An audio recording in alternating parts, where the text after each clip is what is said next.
Husband اور wife کے relation میں غلط فہمیاں بہت پیدا ہو جاتی ہیں، اور اس کی سب سے بڑی وجہ یہ ہے کہ ایکٹیو لسننگ کا کنسیپٹ ختم ہو رہا ہے۔ یہ صرف ایکٹیو لسننگ کا کنسیپٹ ہسبینڈ وائف میں نہیں بلکہ پیرنٹس اور چائلڈ میں بھی ہے، لیکن سب سے زیادہ جو ایفیکٹ ہوتا ہے اس کا وہ ہسبینڈ اور وائف میں ہوتا ہے۔ اب ایکٹیو لسننگ کیا ہوتا ہے؟ ایکٹیو لسننگ سے مراد یہ ہے کہ جب آپ کسی کی بات سن رہے ہو تو آپ اس کو پوری توجہ سے سنیں، آپ اس کے صرف الفاظ کو نہ سنیں بلکہ اس کے جذبات، اس کے احساسات اور اس کی وہ باتیں بھی سمجھیں جو وہ الفاظ سے نہیں کہہ پا رہا بلکہ اپنی فیلنگز، اپنے ایکسپریشن سے ظاہر کرتا ہے۔ لیکن اکثر ہم آج کل بات کس طرح سنتے ہیں؟ ہم لگے ہوتے ہیں فون میں، اوکے، ہمارا کان ٹھیک ہے اس طرف ہے اس کی بات کی طرف، لیکن ہمارا فوکس فون پہ ہوتا ہے، ہم اس کی فیلنگ نہیں سمجھ پاتے، ہم جذبات کو نہیں سمجھ پاتے۔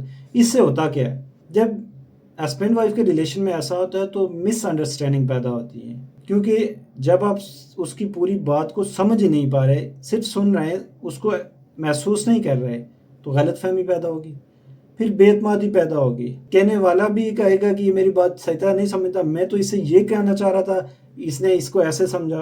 ظاہر سی بات اس نے غلط ہی سمجھنا ہے جب اس کی توجہ ہی ڈیفرنٹ تھی۔ پھر ریسپیکٹ لیول ڈاؤن ہو جاتا ہے کہ آپ دوسرے کی بات کو توجہ سے نہیں سنتے۔ اس لیے اگر آپ ریلیشن کو اسٹرانگ کرنا چاہتے ہیں تو اس میں سب سے پہلے ایکٹیو لسننگ کی ہیبٹ ڈالیں۔